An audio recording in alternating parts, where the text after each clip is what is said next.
大家好，我是星车王小沈。今天有一客户啊，他从外地回来了，在外地这个减震器已经漏油了，换了一根新的。走颠簸的路况的时候，把减震器托盘戳了一个大窟窿。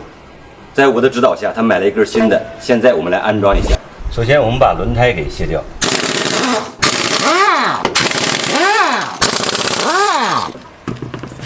现在我们把轮胎卸掉以后，已经发现减震器外撇。一会儿我们把车往前升一升，仔细看一下。现在减震器的上端已经从托盘上脱了下来，周围都是减震器碰的痕迹，所以在走颠簸的路况的时候，异响特别厉害。现在我们拆下与减震器连接的所有部位。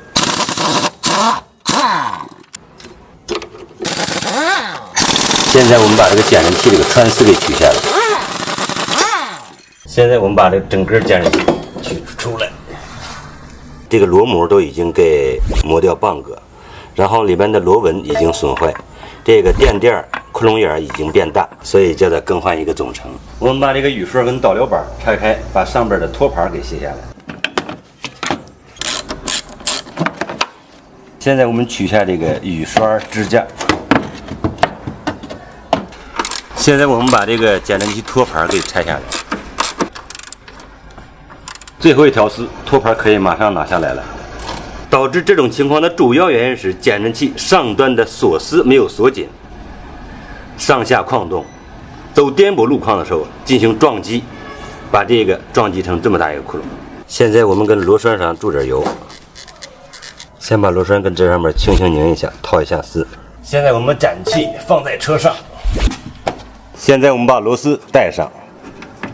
现在我们把这个减震器托盘螺丝给上紧。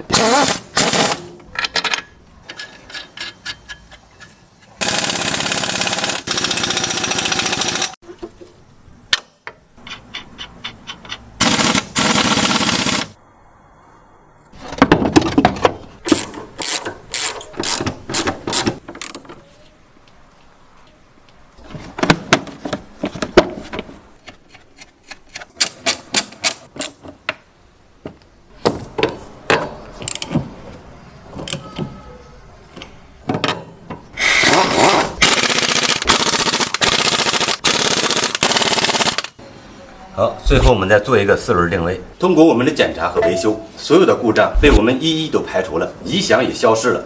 喜欢我们节目的朋友，请记得点赞加关注。本期节目到此就结束了，大家有什么问题和建议，在屏幕下方留言。咱们下期再见。